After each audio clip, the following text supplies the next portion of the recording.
Hello बच्चों, स्वागत है आपका मेरे यूट्यूब चैनल पे। आज हम शिक्षा निदेशालय द्वारा दी गई क्लास 7 की वर्कशीट 10 डिस्कस करेंगे, जिसका सब्जेक्ट है विज्ञान और डेट है इसकी 4 नवंबर 2020। यहाँ पर आप अपना नाम लिखेंगे बच्चों, यहाँ पर आप अपने कक्षा अध्यापक का नाम लिखेंगे बच्चों। तो वर्कशीट को स्टार्ट करने से पहले जल्दी से आप मेरे YouTube channel Rishabh computer classes को सब्सक्राइब कर दीजिए बच्चों, ताकि जो भी मैं नई वीडियो डालूँ उसका नोटिफिकेशन आपको तभी की तभी मिल जाए बच्चों। तो देखते हैं आज की वर्कशीट।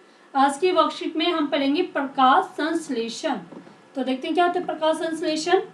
तो पहले हम पढ़ते हैं स्वपोषण। स्व मतलब अपने आप, पोषण मतलब भोजन, अपने आप भोजन तैयार करना, उसको हम क्या कहते हैं स्वपोषण। तो पोषण की विधि जिसमें जीव अपना भोजन स्वयं तैयार करता है उसे स्वपोषण कहते हैं बच्चों। तो वो विधि जिसमें कोई भी जीव अपना भोजन खुद बनाता है तो उसे हम क्या कहते हैं स्वपोषण। जैसे कि उदाहरण के लिए हरे पौधे, पादप और पौधे स्वपोषण करते हैं। जो हरे पौधे होते हैं वो अपना भोजन खुद बनाते हैं, इसलिए उन्हें स्वपोषी भी कहा जाता है। जैसे परंतु वे ऐसा किस तरह करते हैं वो हम देखेंगे कि वो अपना भोजन किस प्रकार खुद बनाते हैं। तो पहले इसको देखते हैं आगे। पत्तियां, पादप की खाद्य फैक्ट्रियां होती हैं। पादपों में खाद्य का निर्माण पत्तियों में होता है। तो जो पौधों की जो पत्तियां होती हैं उन्हें हम खाद्य फैक्ट्रियां कहते हैं। क्यों खाद्य फैक्ट्री क्यों कहते हैं? क्योंकि वो फैक्ट्रियां पता है आपको जिसमें बहुत सारा सामान मिलता है, तो वही इसको क्या कहते हैं खाद्य फैक्ट्री। क्योंकि जो पौधों के लिए भोजन कौन तैयार करता है? पत्तियां। तो इसलिए इसको क्या कहा जाता है? खाद्य फैक्ट्रियां होती हैं। पादपों में जो भोजन का निर्माण है वो पत्तियों में ही होता है बच्चों। अब देखते हैं पत्तियों में कैसे होता है। पत्तियों में एक हरा वर्णक होता है जिसे क्लोरोफिल कहते हैं। तो पत्तियां आपने देखी कि हरे कलर की होती हैं, तो उसे हम कहते हैं क्लोरोफिल। वर्णक मतलब रंग होता है, पत्तियों में हरा रंग होता है जिसे क्लोरोफिल कहते हैं।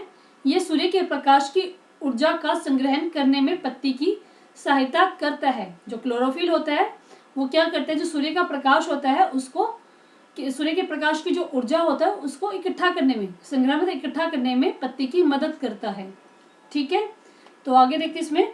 वह प्रक्रिया जिसके द्वारा हरे पादप क्लोरोफिल की सहायता से, यहाँ तक हमें समझ में आया।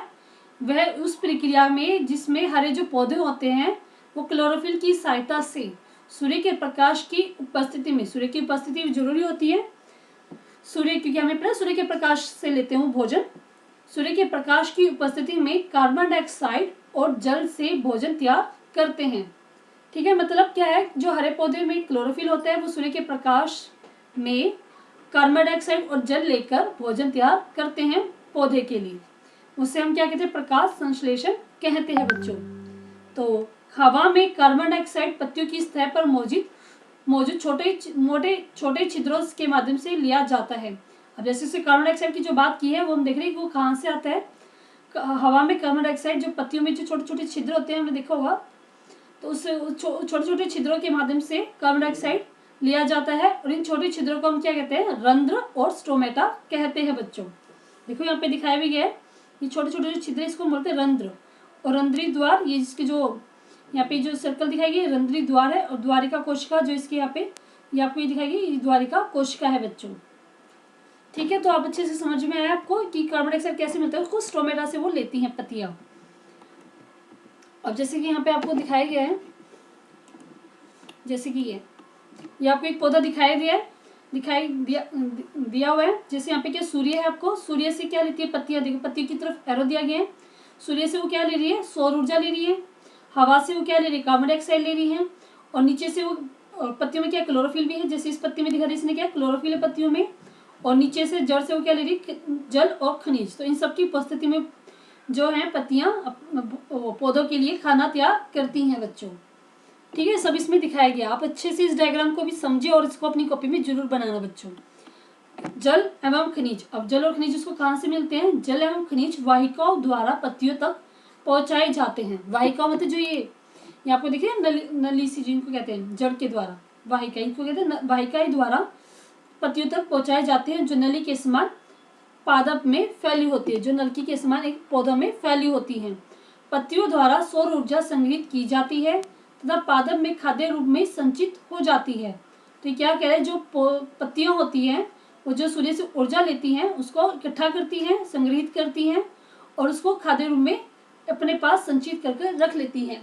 अतः सूर्य सभी जीवों के लिए ऊर्जा का अंतिम स्रोत है। तो इसी कारण जो सूर्य होता है उसी से हमें सभी जीवों को ऊर्जा मिलती है। ठीक है, क्योंकि यहाँ पे क्या पत्तियां भी क्या करिए सूर्य की ऊर्जा को संग्रहित करिए, उसको खाद्य रूप में फिर उसको चेंज कर देती है बच्चों। तो ये वर्कशीट आपको आगे हम करते हैं इस वर्कशीट के क्वेश्चन आंसर। प्रकाश संश्लेषण किसे कहते हैं? तो इसको मैं दोबारा से रिवाइज जरूर करूंगी ताकि आपको अच्छे से समझ में आ जाए। प्रकाश संश्लेषण क्या था हमारा? वह प्रक्रिया जिसमें के द्वारा हरे पादप क्लोरोफिल की सहायता से सूर्य के प्रकाश की उपस्थिति में कार्बन डाइऑक्साइड और जल से भोजन तैयार करते हैं, उसे हम प्रकाश संश्लेषण कहते हैं बच्चों। तो ये आपका फर्स्ट क्वेश्चन का आंसर है, जिसमें जो पौधे हैं क्लोरोफिल की सहायता से और सूर्य के प्रकाश में कार्बन डाइऑक्साइड और जल की उपस्थिति में भोजन तैयार करते हैं, उसे हम प्रकाश संश्लेषण कहते हैं। रंध्र से आप क्या समझते हैं? तो रंध्र में थोड़ा बता देती हूँ आपको। जो पत्तियों में छोटे छोटे छिद्र होते हैं उनको हम रंध्र या स्टोमेटा कहते हैं। तो ये इसमें कहा गया है हवा से कार्बन डाइऑक्साइड पत्तियों की सतह पर मौजूद छोटे छिद्रों के माध्यम से लिया जाता है। इन छिद्रों को हम रंध्र या स्टोमेटा कहते हैं। तो ये आपका सेकंड क्वेश्चन का आंसर है बच्चों। आप ये मत सोचना कि बहुत बड़े बड़े आंसर हैं, ये बहुत छोटे छोटे सिर्फ 2 लाइन का है। यहाँ पर आपको इस वर्कशीट में थोड़ा 4 लाइन दिख रहा है, लेकिन अगर आप कॉपी में लिखोगे तो सिर्फ ये 2 लाइन का है और इसके साथ आप ये डायग्राम भी जरूर बनाना बच्चों। ठीक है, नेक्स्ट क्वेश्चन हम करते हैं सूर्य ऊर्जा का चरम स्रोत है, कैसे स्पष्ट करें? तो सूर्य ऊर्जा का कैसे चरम स्रोत है तो वो देखते हैं हम। तो यहाँ पे आप लिखेंगे पत्तियों द्वारा ऊर्जा संग्रहित की जाती है और पादप में खाद्य रूप में संग्रहित हो जाती है, अतः सूर्य सभी जीवों के लिए ऊर्जा का अंतिम स्रोत है बच्चों। तो ये आप यहाँ से लेकर यहाँ तक आप लिख लेना बच्चों। ये आपका थर्ड क्वेश्चन का आंसर है। ठीक है, मैं इसको थोड़ा इरेज कर देती हूँ, आपको साफ साफ दिखाई देगा।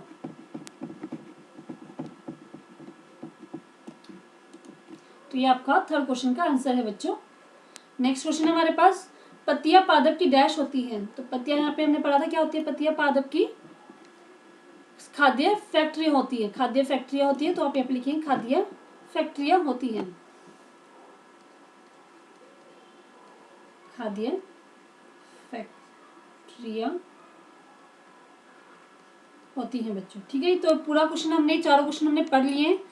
तो ये चारों क्वेश्चनों को बड़े अच्छे से आप लिखना और इनके साथ इनके डायग्राम भी बनाना और अच्छे से इस पूरी वर्कशीट को कंप्लीट करना और याद करना बच्चों। ठीक है बच्चों, अगर आपको ये वर्कशीट समझ में आई है, अच्छी लगी है, तो इस वीडियो को एक लाइक जरूर कीजिएगा, दोस्तों के साथ शेयर कीजिए ताकि वो भी इस वीडियो की आपसे अपनी वर्कशीट कंप्लीट कर पाएँ। और मेरे YouTube channel Rishabh computer classes को सब्सक्राइब करने के लिए आप ये वाला बेल आइकन दबाना ना भूलें बच्चों। थैंक यू बच्चों, थैंक यू वेरी मच।